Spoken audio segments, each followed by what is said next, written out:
Hey guys, how's it going? It's the Shiny Shiba bringing you another mouse review. Today we're going to be taking a look at the MZ1. This is a mouse by Xtrfy. As most of you know who are in the mouse space, this mouse is designed by a fellow mouse reviewer, Rocket Jump Ninja. Possibly the original mouse reviewer. Rocket Jump Ninja's reviewed a ton of mice and thus has decided to make his own, known as the MZ1, otherwise known as the Zeiss Rail, otherwise known as the MZ1. This in particular is the MZ1 wireless, MZ1 wireless, whatever you want to call it. British, make a British joke. So I got a couple things that I want to say before I start actually getting into the review section of the mouse with the pros and cons. The first thing is that I use most of my time was spent using the big hump. As you can see, this mouse comes with two humps. One of them is a little shorter. The other one, which is the one that I have on here, is the taller one. I used it with the big hump because I feel like the small hump is dog shit. I think it's terrible.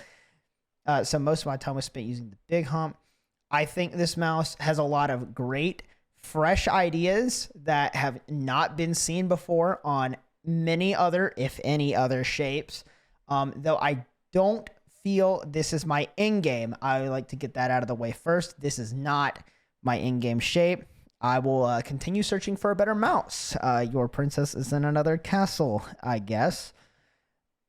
And the next thing that I want to say before I get into the last thing I want to say before I get into the review section is that this is not a fingertip mouse. Now, what do I mean by that? Up here, as you can see it hiding in the corner, we have the HSK Pro 4K. It's the last mouse I reviewed. I've added some SO spacers. We'll get into that later. But this is a fingertip mouse. As you can see, lots of big range of motion here. It's like, what, 20-something grams. Very small, very light.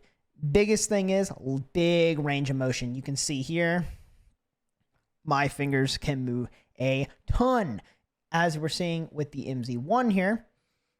However, this is the movement I get out of it.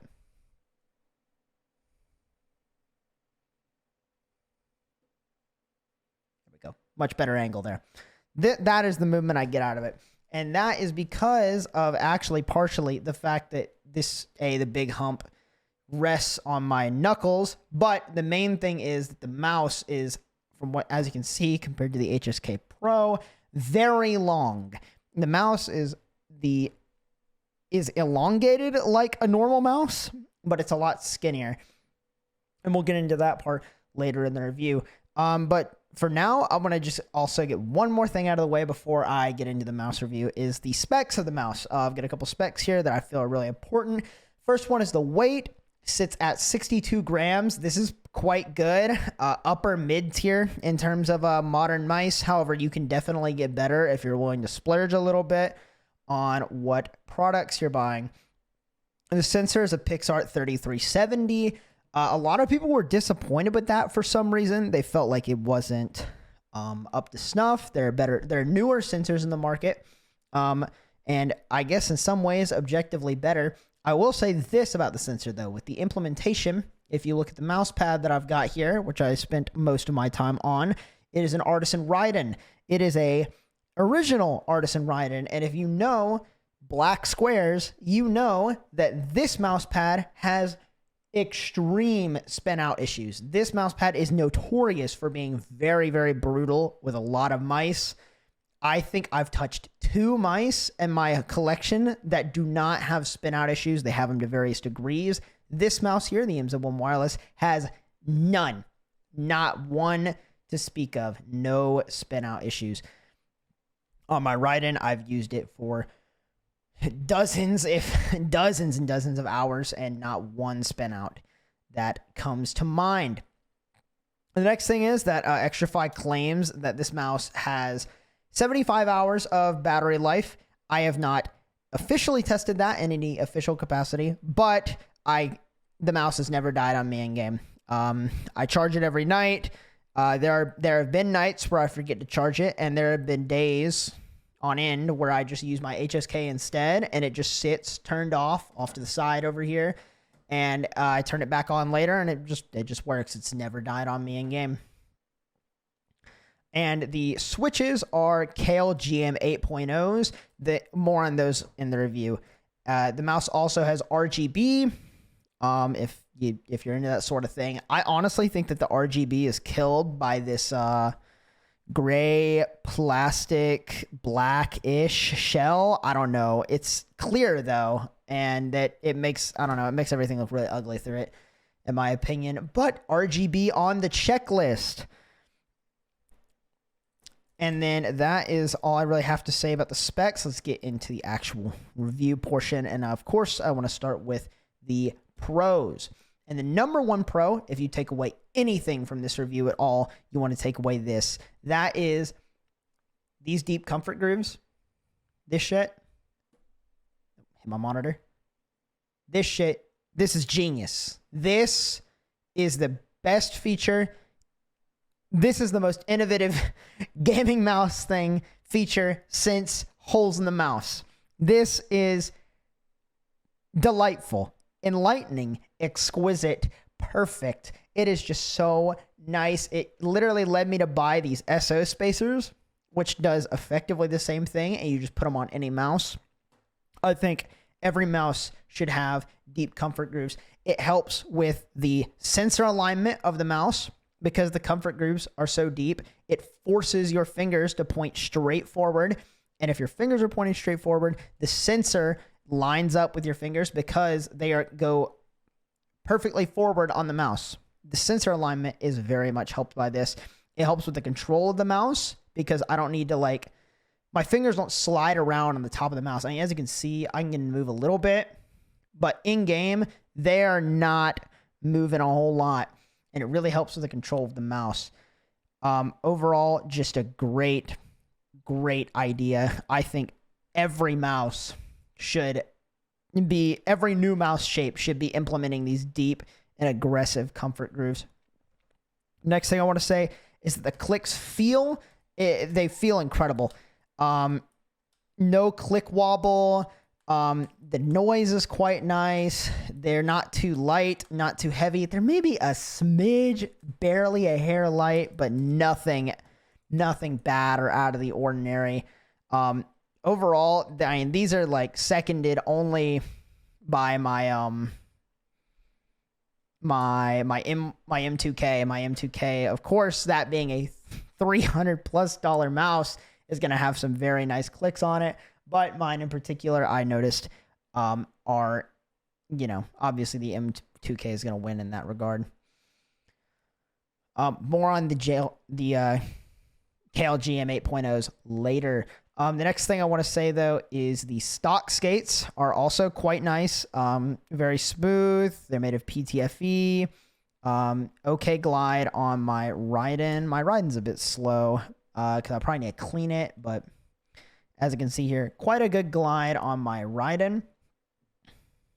Overall, I don't have any kind of temptation though to swap them out.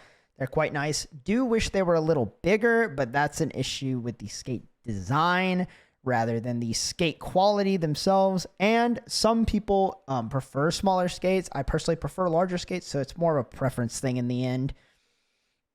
The rest of the build quality is also great. I mentioned that the back shell here can be replaced with a smaller hump, so you'd expect there to be some lesser build quality, but there is only a very light creak if I grip the mouse. I am destroying my mouse right now. Other mice would be in pieces, and this, just a subtle creak, not any flexing or anything. So build quality overall for that, in that regard, for the shell, is quite good. The left side of the shape, we're going to start talking about the shape a bit here. The left side of the shape, so this bit with the side buttons where the thumb rests, is genius. If you look there, you can see that the shape, my thumb is completely resting on the shape. My whole thumb, including this bit here, right, is covering the shape. is touching the shape. It feels like my thumb is one with the mouse, and that helps a ton with like stability and keeping the mouse. I feel like I have a lot of control over the mouse because of that. And I just really think that that's like a very nice feeling. Other mice can get that if you lay your thumb flat, but this lets my thumb tip digs into the mouse there, and I very much like that. It gives me a very nice feeling of control and stability. And then the other thing that I think is really nice about the shape of the mouse is that it wedges, and this has pros and cons to it, but it wedges down at the base. So the bit where the sensor is, it's thinner at the base, like not as wide as it is on top. So lifting up the mouse is very easy. You can grip the mouse really, really lightly and still lift it up, no problem at all. Weight distribution is also good for the front to back there. No like tipping or anything if you're gripping the mouse at a normal spot. More on normal spot later. And overall, it's just really, I like that about the mouse. That aspect of the mouse's shape. It also, and something that I didn't like at first, but I've grown to like over my time using the mouse, is that your thumb and your pinky are forced to touch the pad with this mouse. Or they're basically forced. Maybe it's just the fact that my hands are too big, but my thumb and pinky are always touching the mouse. Or my thumb and pinky are always touching the mouse pad, excuse me. And that's probably one of the reasons why I like the ride-in so much with this mouse pad. Or the ride-in so much with this mouse. Not just because the sensor works on the ride-in, but because my thumb and pinky are touching the pad, the ride-in is a very silky, smooth feel. And that goes really well with rubbing your hand across the pad. And I definitely felt like my fingertips getting rubbed when I used a rougher pad, like my Razer Strider or my Artisan Hien. So I definitely think if you're using this mouse, you might want to consider using a smoother pad, like a Serapad or a Ride-In or a Zero or a Saturn, anything like that. I think those are better suited pads for this mouse because of the fact that your thumb and pinky are pretty much forced to touch the mouse pad. And that's going to end our pros section. It's not very long because a lot of those encompass multiple great aspects about the mouse. But I really feel like those are the standout great features about the mouse. So we're going to get into the cons of the mouse. And there are quite a few here. And these are the reason why I'm not maining this. I main this mouse. I've used it like a main for a while, but I am going to continue searching for a better mouse. This is not an in-game shape for me yet. And the first point here is that I have the right side is just awful. So the right side is where your pinky and your ring finger sit. It is just despicable, atrocious. First things first is these the bits that lack holes where your fingers are supposed to rest. The correct grip, heavy quotation marks there. I don't think it's optimal for me. I would much rather choose where my correct grip is. I think gripping your mouse in the same spot every time is very important, but that should be like you put grip tape on the side of a mouse to do that in like certain spots. You put like skate tape dots or something like that on the side of your mouse to get the same grip every time. That's not the job of the designer of the mouse, Zai. I don't think he should be having, a lack of holes where he grips the mouse. I think there just shouldn't be any holes in the side, and you should be able to just put like skate tape dots where you're supposed to grip the mouse. I definitely count that as a dock. It's technically a like subjective thing, but I'm gonna dock that as a con for certain there.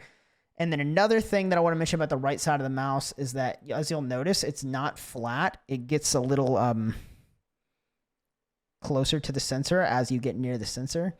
That sounded like a stupid sentence, but the mouse gets thinner as you get closer to the center, or as you get closer to the sensor, which is in the center.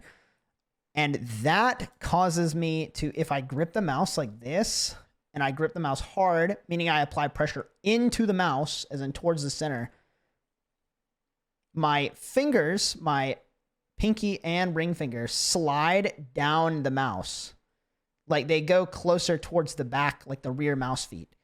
And that is in part of two things. One is that the side here, as I mentioned, is not flat. But the other thing is that the coating is just really, really bad. This, in my opinion, at least, is really bad. It's like I mentioned earlier, it's like a translucent or transparent. I can't remember the exact term.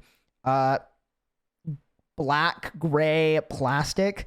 And it's like kind of smooth. It does not play well with sweat, is the gist of it. The long and short of it is that it does not play very well with sweat. And thus, I spent a lot of time on this mouse using grip tapes. I've removed them for my review, but I did spend a lot of time with grip tapes, and I don't particularly like grip tapes.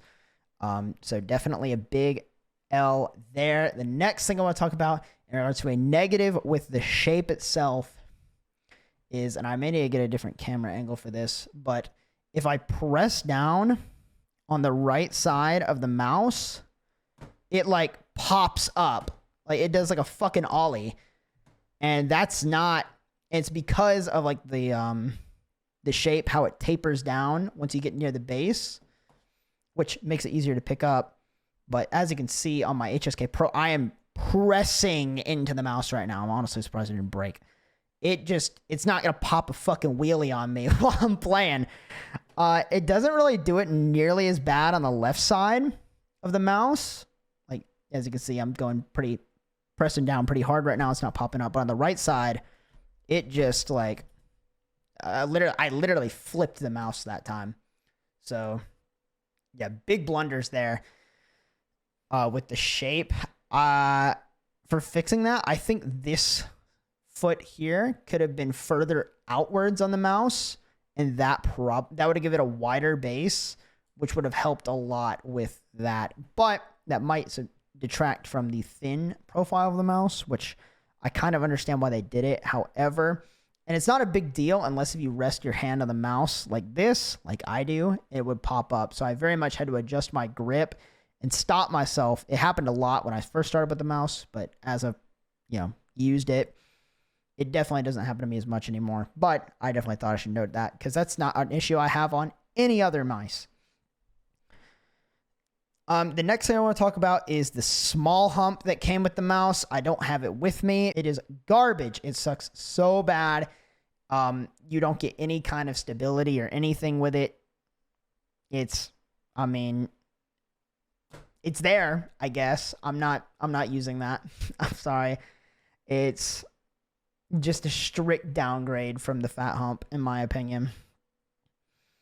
The next thing I want to say is that the side buttons for me are a bit too low. As somebody who doesn't use side buttons, the side button master race is going to come after me and tell me that my opinion sucks. But I think the side buttons are a bit too low. If I rest my thumb where it normally rests, where it would naturally rest, and I press in, I'm pressing the forward mouse button or the forward side button right now.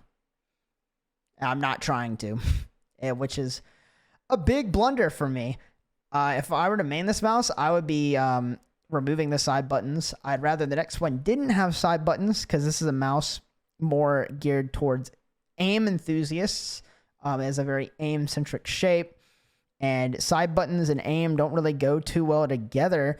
So I'm not sure why it was necessarily included, but I get it because a lot of people go apeshit if there's no side buttons. So understandable, but on the next one, I would rather they be a little smaller or potentially they are a little higher up on the mouse if it's a little taller next time. And the last thing, I saved the worst for last, to be honest, is I say the worst for last. It's double clicking issues. The Kale, I mentioned earlier, the switches are Kale GM 8.0s. These double click like you would not believe. With a caveat, this mouse is a feature where you can adjust the debounce times, and the intervals are, let me pull them up here real quick. They are 2 milliseconds, 4 milliseconds, 8 milliseconds, and 12 milliseconds. And you can change any of those.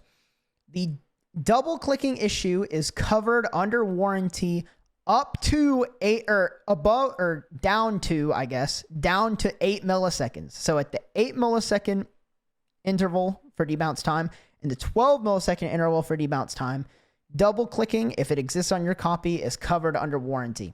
If you have double clicking on the 2 millisecond setting or the 4 millisecond setting, that is not covered under warranty. And mine, out of the box, has double clicking on the 2 millisecond and the 4 millisecond windows. I have mine sitting on the 8 millisecond window, and the double clicking is gone. But still, I would very much appreciate if we could have switches that don't double click out of the box, mind you, on 2 and 4 millisecond debounce times. Other mice don't have those issues. So it's very disappointing to see that this one did. But that is going to pretty much conclude the bulk of the review there. Overall, I would say that this is a unique mouse that I could recommend for some people.